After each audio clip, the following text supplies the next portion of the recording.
Assalamualaikum warahmatullahi wabarakatuh. Perkenalkan, nama saya Andika Nesansa Nugroho dengan NIM 19043111020. Yang terhormat Bapak Ibu dosen penguji dan Ibu Novitasari selaku dosen pembimbing.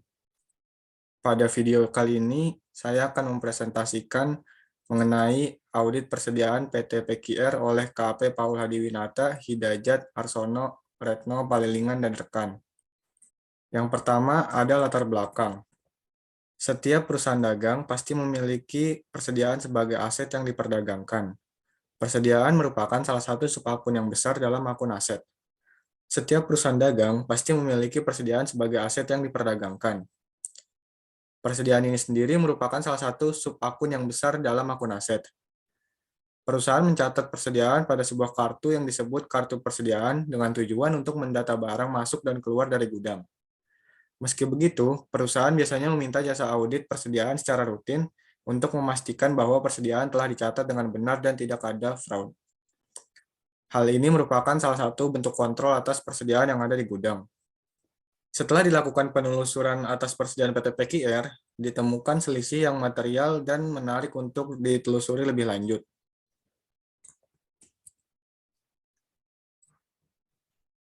Yang selanjutnya ada tujuan penulisan, yaitu yang pertama mendeskripsikan perencanaan audit persediaan pada PT PQR oleh KAP PKF Hadiwinata.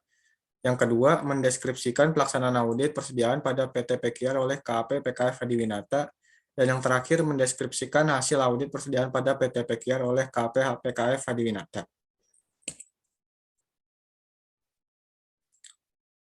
Selanjutnya ada tinjauan pustaka.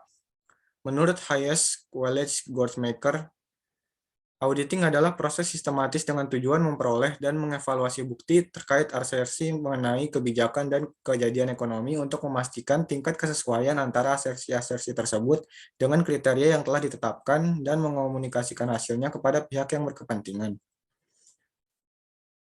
Lalu, menurut Sukanto dan Widaryanti, persediaan adalah aset yang menjadi inti dalam operasi bisnis perusahaan dan dapat digunakan dalam proses produksi ataupun langsung dijual ke customer.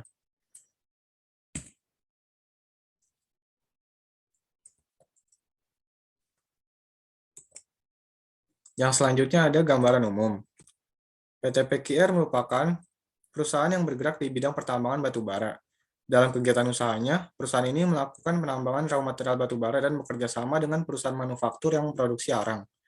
Kerjasamanya berupa kontrak penambangan atas permintaan perusahaan arang tersebut. Lalu kemudian PT PQR melakukan penambangan sesuai kontrak tersebut. Pada operasinya, PT PQR menggunakan pencatatan perpetual dan PT PQR menggunakan pencatatan perpetual dan metode penilaian persediaan last in first out atau dikenal dengan LIFO.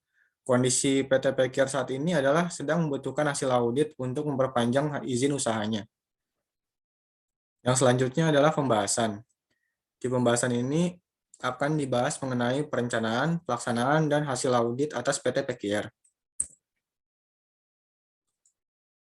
Yang pertama adalah gambaran persediaan PT PQR. Persediaan yang dimiliki merupakan batu bara yang ditambang sendiri dalam rangka kerjasamanya dengan perusahaan arang yang telah disebutkan sebelumnya. Penambangan dilakukan menggunakan sistem kontrak sesuai dengan permintaan. Dalam kontrak itu berisikan waktu dan target kuantitas serta kualitas batu bara yang ingin dicapai dalam jangka waktu tertentu. Dikarenakan sistem kontrak tersebut, besar kemungkinan perusahaan arang ini mengurangi pembeliannya tidak sesuai dengan awal dibuatnya kontrak. Hal itu dapat terjadi karena pada saat perhitungan biaya produksi di akhir kontrak, ternyata biaya produksinya lebih besar dari dugaan dan akhirnya perusahaan mengurangi pembelian sesuai kemampuan. Selisih batu bara sisa tidak terjual itulah yang mengakibatkan munculnya nilai persediaan pada PT PQR ini. Dari gambar tersebut, diketahui bahwa saldo persediaan batu bara sebelum diaudit per tanggal 31 Desember 2021 adalah sebesar Rp986.578.549. Selanjutnya kita masuk ke tahap perencanaan. Tahap perencanaan yang pertama adalah memahami risiko bisnis dan menerima perikatan audit. PT PQR merupakan klien KAP PKF Hadiwinata sejak 2019 dan tidak pernah ada masalah temuan yang serius. PT PQR merupakan klien KAP PKF Hadiwinata sejak 2019 dan tidak pernah ada masalah temuan yang serius. Lalu, Pengendalian internal sudah sesuai ketentuan yang berlaku dan berjalan lancar. Oleh karena itu, KP PKF Hadiwinata memutuskan untuk melanjutkan kembali Perikatan Audit PT PKR. Selanjutnya ada pembentukan tim audit. Pada tahap ini, manajer memilih anggota tim audit untuk menangani audit atas PT PKR yang kemudian disetujui oleh partner. Selanjutnya merupakan tahap permintaan data klien. Auditor meminta data-data yang diperlukan untuk melakukan audit kepada klien, yaitu berupa yang pertama ada laporan keuangan periode audit 31 Desember 2021, lalu juga laporan keuangan tahun sebelumnya, lalu ada buku besar periode audit, juga buku besar tahun sebelumnya. Kartu persediaan periode audit, pergerakan persediaan periode audit, sampai dengan tanggal physical inventory observe. Gimana nyebutnya ya?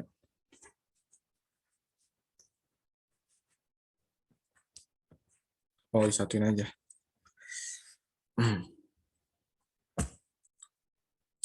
Setelah itu masuk ke tahap permintaan data klien. Auditor meminta data-data yang diperlukan untuk melakukan audit kepada klien. Data-data yang diminta antara lain yang pertama, laporan keuangan periode audit dan tahun sebelumnya. Yang kedua, buku besar periode audit dan juga tahun sebelumnya. Yang ketiga, kartu persediaan periode audit. Yang keempat, pergerakan persediaan periode audit sampai dengan tanggal dilakukannya stock of name. Dan yang kelima, memo perhitungan internal jika ada. Selanjutnya, menentukan materialitas.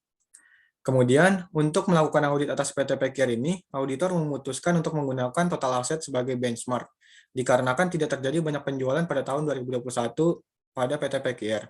Dan nilai persentase untuk total aset adalah sekitar 0,5% sampai 3%. Yang pertama ada overall materiality, yaitu merupakan batas total salah saji dari keseluruhan laporan keuangan. Untuk nilai OM pada PT PKR, seperti yang telah disebutkan pada sebelumnya, digunakan nilai sebesar 3%, yang artinya auditor menganggap bahwa risiko auditnya rendah. Risiko audit rendah ini disebabkan karena PT PKR Ditetapkannya risiko audit yang rendah tersebut karena PT PKR bukan merupakan entitas kepentingan publik atau BUMN, ataupun juga perusahaan yang memiliki nama besar atau high profile client.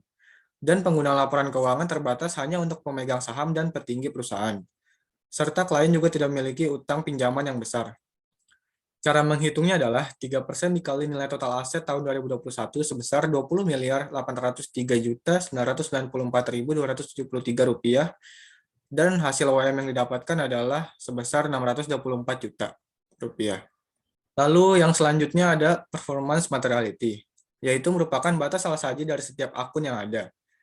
Persentase yang digunakan di sini adalah 75% atau risiko menengah. Hal ini berdasarkan pertimbangan atas audit tahun sebelumnya, yang dimana pada tahun sebelumnya tidak terjadi terlalu banyak penyesuaian.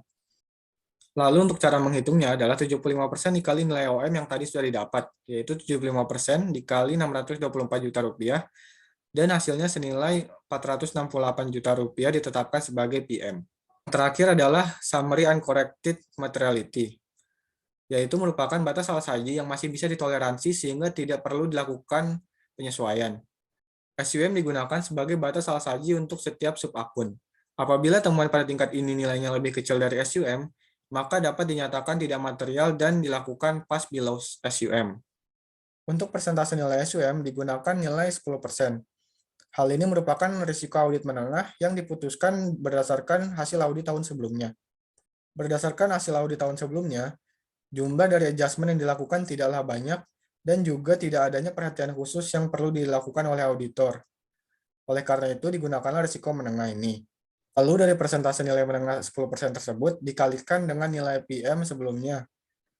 Dan hasilnya adalah Rp46.800.000. Tahap perencanaan audit selanjutnya adalah membuat program audit. Yang pertama adalah membuat lead schedule atau schedule utama sebagai inti mengenai nilai persediaan PT PKR. Pada proses ini, auditor menguji asersi kelengkapan atau completeness. Yang kedua, auditor melakukan pengujian terhadap kesesuaian antara saldo pada neraca dengan listing yang diterima dari klien, atau disebut agree listing. Pencocokan saldo ini bertujuan menguji asersi ketepatan atau akurasi. Yang ketiga, yaitu melakukan planning for physical inventories observation, atau pelaksanaan observasi fisik. Yang keempat, auditor melakukan observasi fisik atas salah. Yang ketiga, auditor mempersiapkan pelaksanaan observasi fisik terhadap persediaan yang dimiliki oleh klien atau planning for physical inventories observation. Yang keempat, auditor melakukan observasi fisik atas kondisi fisik persediaan atau disebut juga execution of physical inventories observation yang bertujuan untuk menguji asersi ketepatan atau akurasi. Yang kelima, auditor meminta dokumen pendukung dan melakukan vouching atau yang sering disebut validate mutation dengan tujuan membuktikan bahwa asersi kelengkapan, asersi keberadaan dan keterjadian, serta asersi right and obligation telah dicapai. Dan yang terakhir, melakukan perhitungan menggunakan mutasi masuk dan mutasi keluar untuk mengetahui saldo per tanggal tutup buku atau yang sering disebut trace count yang berperan untuk menguji asersi cut-off dan ketepatan atau accuracy. Tahapan selanjutnya adalah melakukan prosedur analitis. Prosedur analitis merupakan langkah membandingkan saldo akhir periode audit dengan saldo akhir tahun sebelumnya.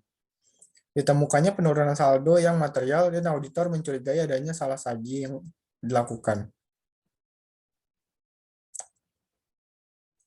Ditemukannya penurunan saldo yang cukup material dan auditor mencurigai adanya salah saji.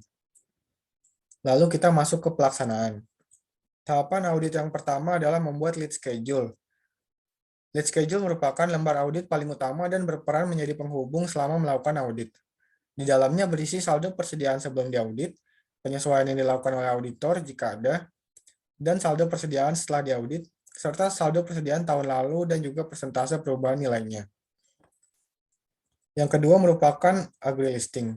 Agree listing adalah lembar audit yang berfungsi untuk melakukan cross-check antara saldo yang ada di trial balance dengan listing yang diberikan oleh klien. Dalam agree listing ini, berisi saldo sebelum audit dan nominal hasil penjumlahan dari listing yang diberikan klien, serta kolom difference untuk mengetahui selisih yang ditemukan antara saldo sebelum diaudit dan nominal hasil penjumlahan dari listing klien jika ada. Selanjutnya adalah melakukan persiapan observasi fisik. Pada tahapan ini, dilakukan persiapan untuk melakukan observasi fisik atau yang bisa disebut stock of name.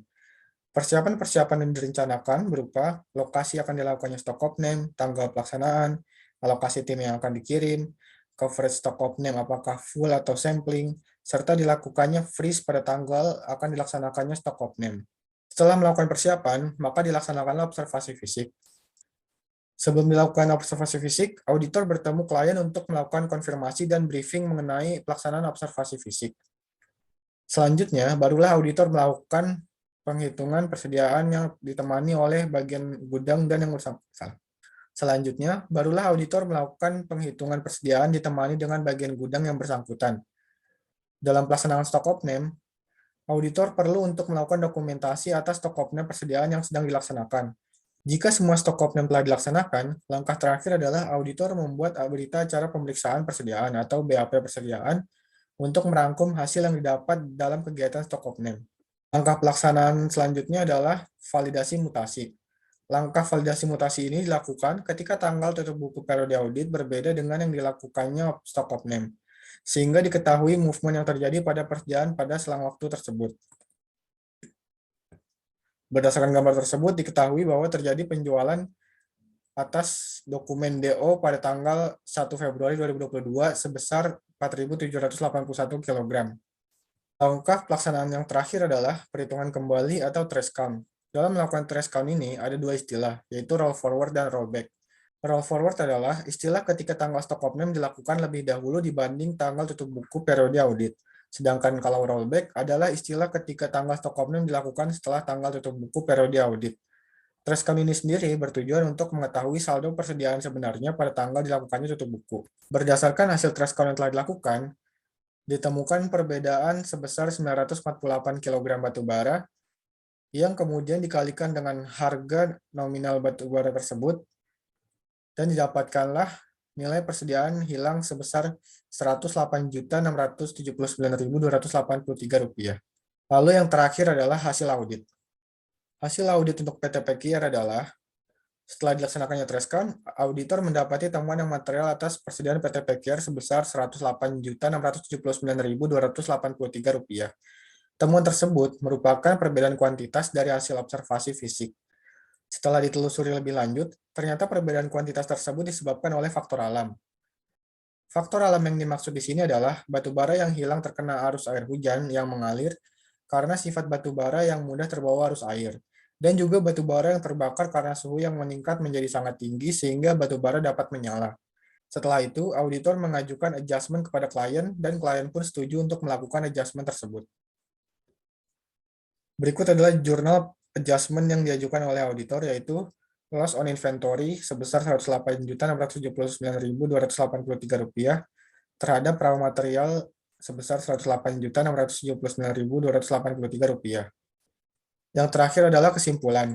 Dari pembahasan yang telah dilakukan, maka dapat ditarik kesimpulan yang pertama, perencanaan audit untuk akun persediaan pada PT PQR dilakukan oleh KP PKF Adiwinata agar proses audit berjalan dengan lancar, efektif, dan efisien. Perencanaan yang dilakukan antara lain memahami risiko bisnis dan menerima perikatan audit, membentuk tim audit, melakukan permintaan data, menentukan materialitas, membuat program audit, dan melakukan prosedur analitis.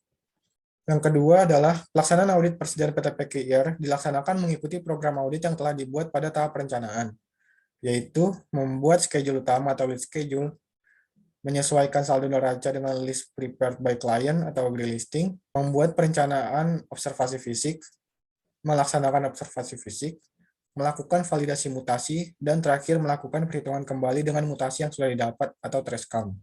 Kesimpulan yang ketiga adalah, hasil audit yang didapatkan adalah ditemukannya kehilangan yang material dan klien mau untuk melakukan penyesuaian. Di samping itu, auditor menyimpulkan bahwa laporan keuangan telah disajikan secara wajar dan telah mengikuti ketentuan umum yang berlaku. Yang terakhir adalah saran. Saran yang diberikan oleh auditor kepada klien adalah pemberian proteksi tambahan atas persediaan PT PQR berupa diberikannya terpal atas batu bara tersebut, sehingga batu bara tidak gampang larut oleh air dan juga tidak terkena panas yang berlebih. Yang kedua adalah pengangkutan batu bara dilakukan secara perlahan, jangan terlalu memenuhi loader agar tidak ada batu bara yang tumpah-tumpah ketika dilakukan penimbangan. Sekian presentasi dari saya, kurang lebihnya mohon maaf. Wassalamualaikum warahmatullahi wabarakatuh. Terima kasih.